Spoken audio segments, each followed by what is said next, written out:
Alright, so magandang araw sa inyo mga kababayan. And of course, Master Judea na naman. Welcome na naman dito sa ating panibagong upload. And of course, mga kababayan, politics, politics, politics. Alright?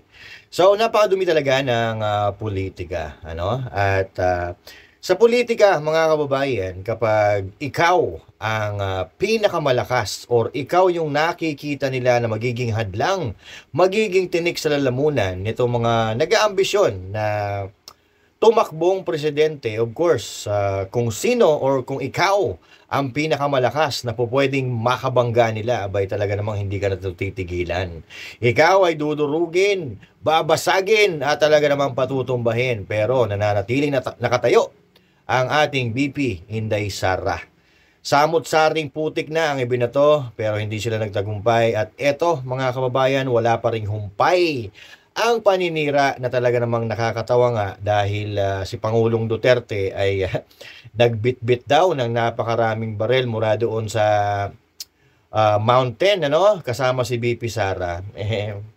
Medyo nakakatawa lang ito, mga kapatid, na medyo hindi ata nila napag-iisipan ng mabuti yung kanilang mga ibinabato sa ating Vice Presidente at sa kanyang pamilya na talaga namang gustong patumbahin or talagang durugin, sirain ang kanilang pangalan. Pero ito, sa wakas, nagsalita na po ang ating Vice Presidente regarding dito sa pinakabagong putik na ibinabato sa kanilang mukha na talaga namang wala naman, di naman pinapaniwalaan ng tao dahil kita naman natin na mataas pa rin ang trust and approval rating ng ating Vice Presidente kung ikukumpara sa lahat ng mga leader dito sa ating bansa. So panoorin po natin ang kanyang mensahe o ang kanyang sagot doon sa paninira sa kanya, mga kapatid.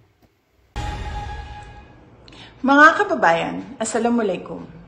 Sa kasaysayan ng Pilipinas, naging kagawian na ang pag-atake at pagbato ng sari-saring issue laban sa Vice Presidente. Marahil sapagkat ang Vice Presidente ang tumatayong pangunahing hadlang sa mga nangangarap maging Pangulo.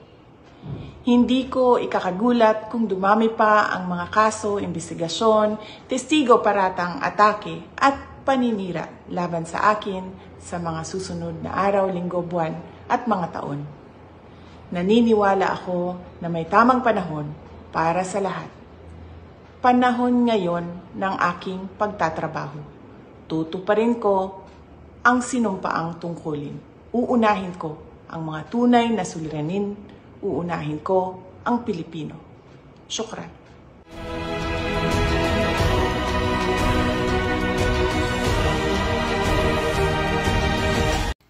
Alright, at ayun na nga, narinig naman natin, napaka-relax ng ating pangalawang Pangulo, ng ating VP, Vice President Sara Duterte. Relax na relax mga kababayan. Basta ang focus ngayon ay trabaho, trabaho, trabaho. At medyo nagustuhan ko yung sagot niya, may panahon para dyan. So, yung panahon na yun ang ihintayin natin mga kababayan, na talaga namang yung tipong talaga naman nagbabardagulan na yung may mga sikreto na mabubunyag talaga. Yung katotohanan yung sikretong katotohanan na hindi ganito na mga gawa-gawa lang na hindi natin maintindihan kung saan to nang gagaling ng mga testigo-testigo na ito, mga kapatid.